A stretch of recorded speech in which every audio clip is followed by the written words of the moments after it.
Hey guys, welcome back to my channel and to another movie review. From time to time, you watch a movie, and irrespective of the fact of how well it did on the box office, you just kind of connect to it. Like it might be a low budget film, it might be a movie that didn't really do well and kind of flopped at the box office. But there's something about the film that actually sticks with you and connects with you on a personal level, and that is one such movie which I watched this afternoon, and it's 2017's Downsizing, starring Matt Damon. So it is directed by Alexander Payne and written by Payne and Jim Taylor, starring Matt Damon, Christoph Waltz, who for some reason when I saw him on the screen, I just burst out laughing when I was thinking about, and just because of the role, they kind of set it up that I thought it would be a younger actor, but when I saw it was him, I just really had to start laughing. Uh, an actress who I have never heard of before, but kind of like steals the limelight quite a lot in this movie, called Hong Chow, and she is supposed to be an Vietnamese American actress. Is she Vietnamese American? Her character is supposed to be from Vietnam. Uh, yes. Oh, she is actually from Vietnam originally, but raised in the United States. Excuse me. You've also got Kristen Wiig as well, and a host of other actors. Oh yeah, you've got Jason Sudeikis in a supporting role. You've got, and Kristen Wiig is also just a supporting character. Udo Kier for a while. I can't remember the last movie I've seen of Udo Kier, but yeah, he's there as well. And then you've got a couple of Scandinavian actors, and this movie actually starts and ends starts in Norway. So if you don't know the story about Downsizing, it's basically about this Norwegian scientist, a group of scientists, and this one guy, he is as a cure for the situation of the world and dwindling resources and the environment. Um, they come up with a plan. They come up with a treatment to shrink people down to this size, and so they can create smaller cities. You would not need to use as much resources. Even food would not be a problem. Your money is going to go a lot because for a person of that size, I think in one of the scenes that they actually mentioned, $1 is like equivalent to about almost $1,000, something like that. There's a scene in which Matt Damon and Kristen Wiig, who plays his wife, and they later get divorced in the movie. They were actually looking at their assets, and it's like 100,000 something dollars. But when they are downsized, it will be the equivalent of like 12 point something billion, which is a huge difference, right? So once the treatment or the procedure is made safe, is shown as being safe, and about 3% of the population. So this is kind of set a little bit in the near future. About 3% of the population chose to go downsizing, and they shrink themselves, go live in some of these special cities where everything is at that level, at that size. So Matt Damon's character, who is someone who is married to his kind of like a sweetheart, I think her childhood friend of his, they don't really, not really mentioned in it, and they decide he's been fascinated by this for the past 10 years, from the time that it was first announced, and they made it public. So after his mother's death, he and his wife are he's a therapist, and they decide that they're going to invest their money, and they're going to downsize. However, he goes through the procedure where they show him basically, they have to go shave their head, remove all sort of metal from the teeth and all that stuff, anything that's artificial. I guess because of I guess maybe certain things can't actually grow, they can't shrink ever. Sorry, can't shrink. So that's what they actually do in the movie, and they show him them shaving his head, shaving his eyebrows. Then they shave the rest of his body, including ground zero.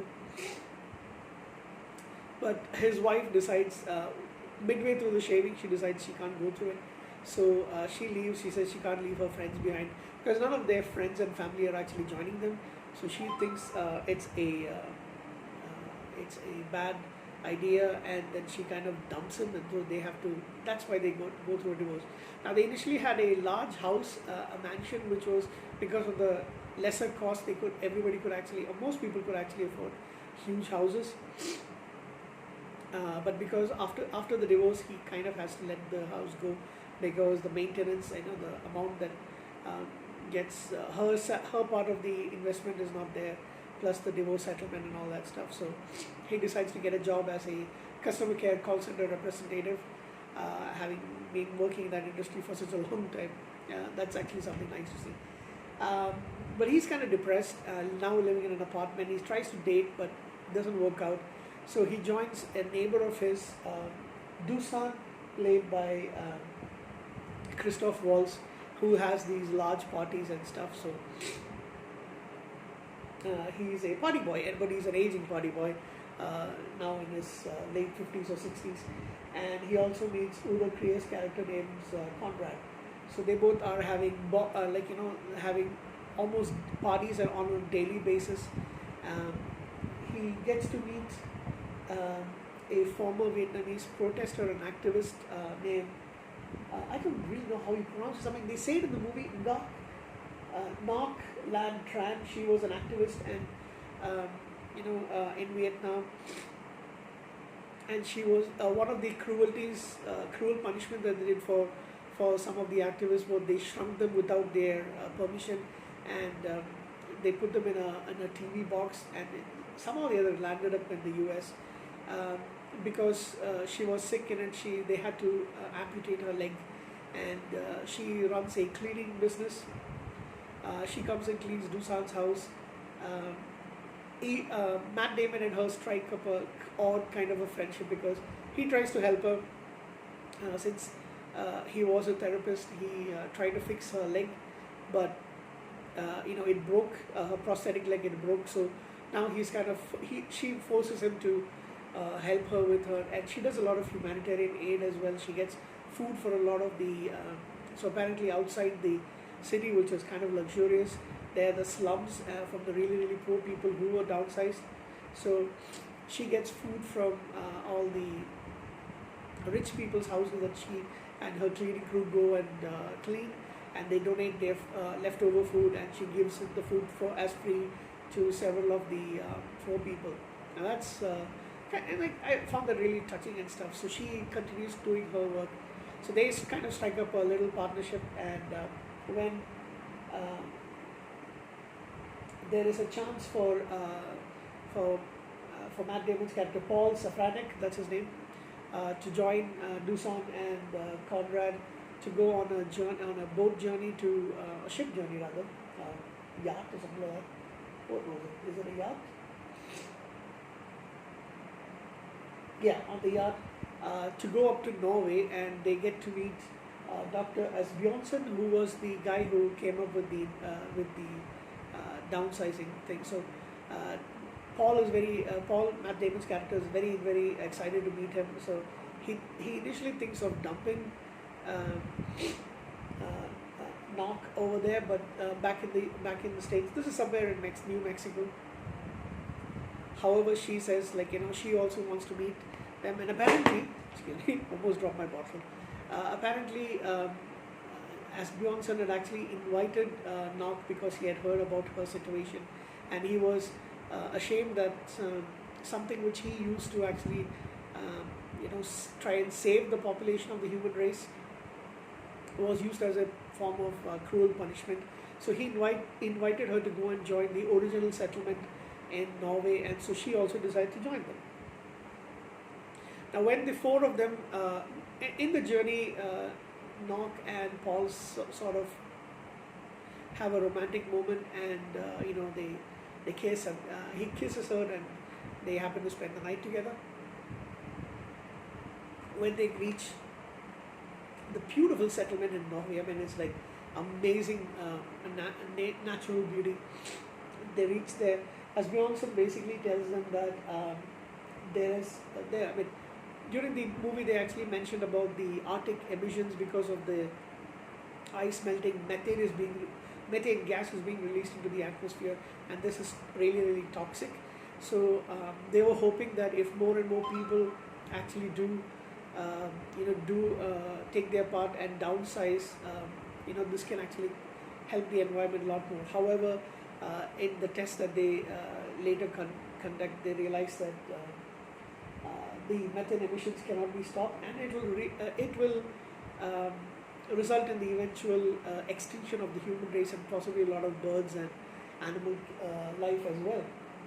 So they arrive at the first colony, they meet up with Dr. Johnson, and he has planned, or rather he had already planned for something like this. So they have created, I'm just reading out from this, it is a large vault inside a mountain. Now because of their small size, they can actually survive there. It's well insulated, they will have plenty of food, they've planned for a lot of livestock. They need less resources, so no matter what, they will be able to survive there for many years. And I don't remember exactly how many years they said it, but they will be able to survive there. And even if the rest of the human population do die out, they will continue to live. So they invite Paul to join them, and Dusan and Conrad say that they don't want to join. They're going back to the United States. They're going back to the regular world. Oh, rather, they're going back to their colony in New Mexico. Paul is really excited, and he initially wants to join them, but Nog says she's not joining. She wants to continue. I mean, their discussion is that even if the human race is going will eventually die out, and they're expecting it to be like maybe 200 years, 300 years down the line. There's still a lot of good you can do for the world, for the people who are currently living, especially Nog's people who she, kind of takes care as as part of her daily routine. She gives them food and tries to help as many people as possible. There is one scene where we actually, and it's a little bit of a black comedy. No, I wouldn't say black comedy, but yeah, there's a little bit of sarcastic comedy in it. So she was also helping a Latin lady, Mexican lady who didn't have anybody in the world, and she was like dying dying of stomach cancer. There's nothing to do, but she basically tries to help her, and she gets Paul to help. She kind of thinks that Paul is a doctor, but he tells her that he is not a full-fledged doctor. He is a therapist, though, or at least he used to be before the downsizing. So Paul is really excited, but Nog rejects his offer, and she's kind of upset that he's going. And she asks him, in colorful language, is it a love fuck? That's the way she actually says that. Her English is, she's an American, but her English comes out as being really innocent, and with the accent as well as the way the delivery line is more important. She says it in a very cute and innocent way. So she's kind of like very. That's why I said she kind of steals the limelight. So what happens is initially he goes, but then he changes his mind, and before the door can close, and then they do a small explosion so that they can actually cover the vault so nothing comes in, and these people are sealed in the new environment. Paul decides to leave, and he joins with Nog, and they go back to the colony, the downsized colony in New Mexico. And at the end of the movie, it's called Leisureland, that's the colony name. He starts assisting Nog in the duties of providing supplies and aid, food to the poor and the home and the people who live in the slums. And then ends the movie. I was kind of disappointed that they don't really show anything else towards the end. I mean, something should have happened. I think the ending was a little lame. I mean, you do see that he goes and helps, but then he looks back at one of the people who he went to give the food to, and then he looks at him in a very sad manner. And then on hearing it was a raining night, so Nog is in the car, because she doesn't have the full prosthetic yet. She keeps pressing on the horn, and he leaves. I wish they had a little better ending as to what's going to happen with all this stuff. But I assume that in this story the human race is going to die out, and so we don't really know what happens to the downsized people in the original settlement in Norway. But yeah, I did like this movie quite a lot. Even more than the rating, I'm going to give the movie an 8 out of 10 because there are certain parts that kind of left me a little I would say a little bit bored, but it's not that movie that's meant to be like really exciting and all that stuff. So I will give it an 8 out of 10. But like I mentioned, on a personal level, because of I think the topic and the fact of downsizing really is very fascinating to me. The end of the human race is also like, I'm a person who believes that humans, our race, is the most destructive one, and we do not deserve um, the planet anymore. So we should, if we do get wiped out, it'll actually be good for the rest of the animal planet and Mother Earth as such. So I actually feel that what's happening right now with the pandemic is kind of like since I don't believe in any gods and stuff, I do believe the Earth as a whole can be treated. I'm not saying it is, but I say as a whole can be treated as a living being, because look at Mother Nature basically. Like, it is living. All of us are living on the Earth, and Mother Nature is what surrounds us. So no disgusting no disgusting gods, no goddesses and all that stuff. I don't believe in any of that stuff. But when I look at Mother Nature, the way that nature kind of tends to find a way out to survive, and like George Carlin says, the people are fucked, but the earth is going to be okay. So I actually believe that perhaps on some level this pandemic is because of that. So anyway, that's my 2 cents about the movie. It's kind of a little lengthy review. I love this movie, and I would say that on that basis, it kind of like struck me more as really interesting. I wish they had a little bit more in the movie. I would have possibly even given it a 10, which is rare, right? So, but yeah, 8 out of 10 for Downsizing. Really enjoyed it, and I know it flopped at the box office. It was made on a budget of around $75 million, $76 million, including the marketing and all that stuff. And I remember, I don't remember whether I realized that this was actually about shrinking people, but I do remember some of the trailer aspects of it and all that stuff. The movie only made 55 million, but I think a lot of people should definitely get it on home on home video, or if it is available on any like I'm doing on any streaming services, please go ahead and watch it. I think you will like it. So it's kind of like science fiction elements with more of the how do they term it? It's comedy drama science fiction movie. Okay, so that's it. That's about Downsizing. 8 out of 10. Have a good night.